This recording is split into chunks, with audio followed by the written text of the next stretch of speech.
This week's talk is called How to Know Whether to Hold On or Let Go. And I'm going to start with a couple of quotes. When you find yourself at the end of your rope, let go. Or how about this? Your personal situation is not your final destination. Be brave, hold on, be strong. Or how about this? Some of us think holding on makes us strong, but sometimes it's letting go. Or how about this? Do not lose hold of your dreams or aspirations, for if you do, you may still exist, but you have ceased to live. Or how about this? We must be willing to let go of life. We let go of the life we planned so as to have the life that is waiting for us. Or how about this? Keep fresh before me the moments of my high resolve. Or how about this?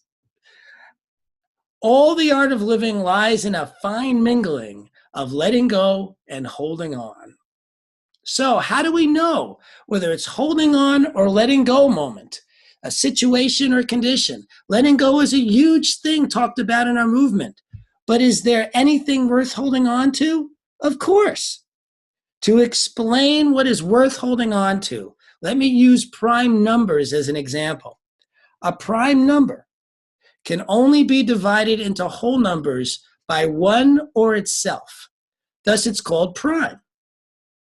I believe we have prime truths as well that are at the heart of who we have come here to be. One of the best ways to discover these prime truths is to ask the question about anything you think you want. If I have this, what will it give me? As a Science of Mind minister, folks come to me for prayer. Whatever they ask me to pray for, the first thing I ask is, if you had that, what would it give you? When they answer the question, I ask the same question again, and then again, and then again, until it's clear we've reached a prime truth. For example, say someone asked me to pray for a new car for them.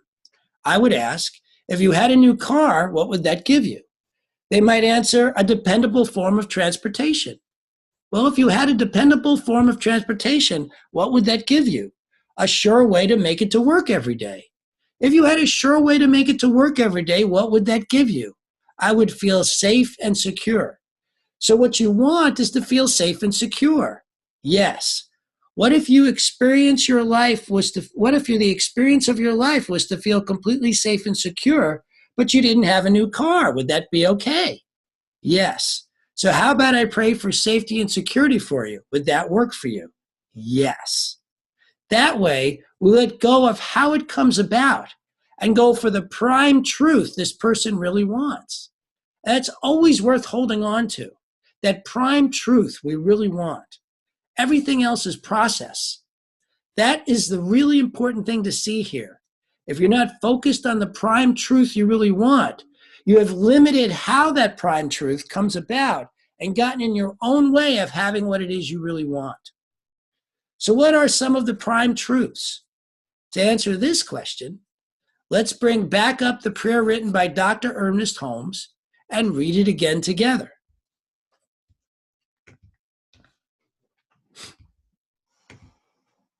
I know that within myself there is that life which is perfect, complete, divine. It was never born and cannot die, for it lives and is God.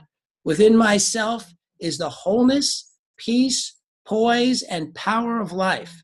This life is health. It is abundance. It is love. There is one life. It is the life of God, and this is my life now. And so it is. So this is not just an affirmation, but a destination. This prayer is filled with prime words. Perfect, complete, divine, peace, poise, power, health, abundance, love. These words represent the heart of who we have come here to be. They are the essence of who we truly are. One or more of these words are what is behind every request made in prayer. These words are worth holding on to. A saying that came to me a few years ago reminds me to check which of these words is the truth at any given moment. It is, truth is only truth if it roots all the way down. Now, what do I mean by that?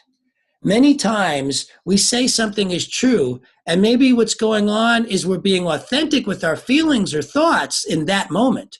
But authenticity is not the same as what is ultimately true. Just because we say something is true doesn't make it so. Now take a deep breath here. This might be a hard concept to understand. Truth, the way I am using the word here, relates to the deeper truths that are always true no matter what the condition, situation, or experience. The truth that we are powerful, creative, spiritual beings. The truth that everything is in perfect order.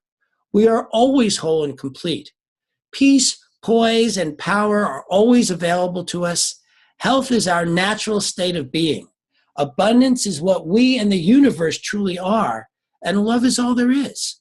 This is the truth. And if any thoughts we are having or words coming out of our mouths or actions we are taking don't reflect that truth, then it's not one of these prime words, and it's not the truth. They are simply part of an emotional weather report which will shift again, again, and again. These prime truths never shift, never change. They are the infinite truths that are always have been and always will be. So what do we let go of? Anything that doesn't root down into one of these truths. If it doesn't root into that we are perfect, complete, divine, if it doesn't root into peace, poise, or power, if it doesn't represent health, abundance, or love, then let it go. Dr. Holmes tells us, if one would take time to let go of doubt, distrust, worry, condemnation, and fear, and lay hold of life in its expressions of beauty, truth, and wholeness, that person would be healed. When we're holding on to the thought that this job, this house, this relationship, this car, this lifestyle, or whatever else might grab us in a way that gets us to grab it, we're holding on to an illusion that we think is the only way we can achieve what it is we really want. In fact, sometimes we hold on to a circumstance so tightly, we think it actually is the thing we really want. But it's not.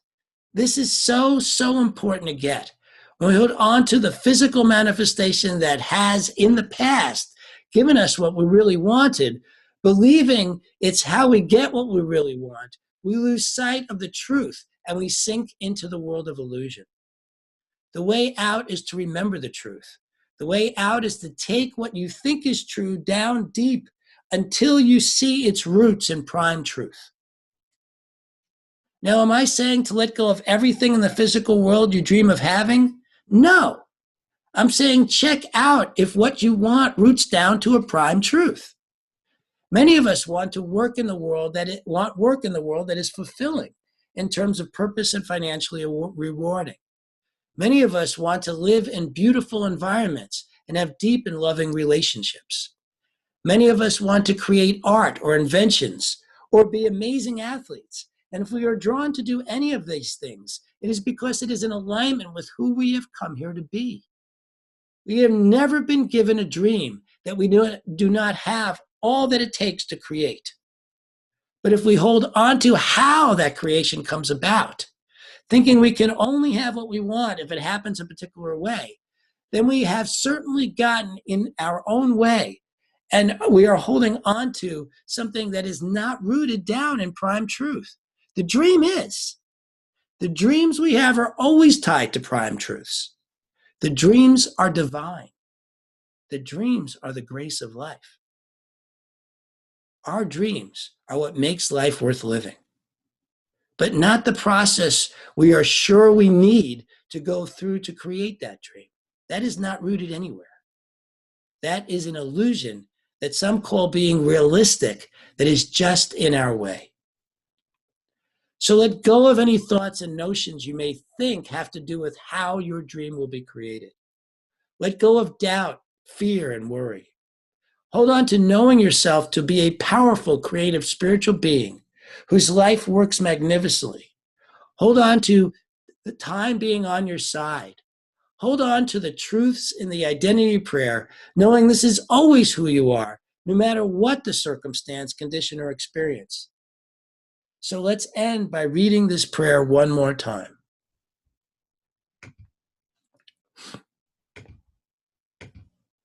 I know that within myself there is that life which is perfect, complete, divine.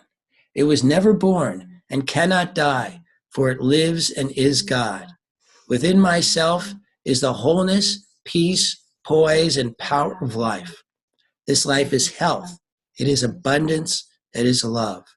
There is one life. It is the life of God, and this is my life now. And so it is. Feel free to email me for this prayer, and I would be happy to email it right back to you. I love you. Thank you.